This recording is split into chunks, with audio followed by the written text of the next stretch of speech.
Clear డేలో చూస్తే గ్రైండల్వుడ్లోని చిన్న చిన్న ఇళ్ళు, వంకర తిరిగే రోడ్లు చాలా కింద కనిపిస్తాయి. ఈ ప్రదేశం ఎంత పెద్దదో అప్పుడు అర్థమవుతుంది. మన చుట్టూ అంతా ఎత్తైన ఆల్పైన్ పీక్స్ ఉన్నాయి.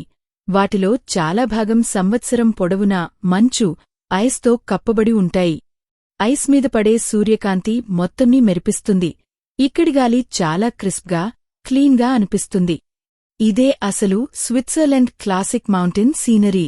దారి సన్నగా ఉన్నా కూడా కాళ్ల కింద చాలాగా ఫీలవుతుంది.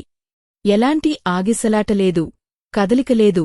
బలంగా నిర్మించిన వాక్వే కొండ పక్కన అట్టుపెట్టినట్టు ఉంటుంది. ఇక్కడ సేఫ్టీకి పెద్ద పీట వేస్తారు. రేలింగ్స్ భుజాల వరకు ఎత్తుగా ఉంటాయి. ఎక్కడా పెద్ద గ్యాప్స్ ఉండవు. ఫ్లోర్ నాన్ స్లిప్ మెటల్ గ్రేటింగ్తో తయారు చేశారు. కాబట్టి తడి లేదా మంచు ఉన్నా కూడా కాలు జారదు. క్లిఫ్ వాక్ని రెగ్యులర్గా ఇన్స్పెక్ట్ చేస్తారు, ముఖ్యంగా శీతాకాలంలో భారీ మంచు పడిన తర్వాత. కాబట్టి ఇది చూసేందుకుగా కొంచెంగా అనిపించినా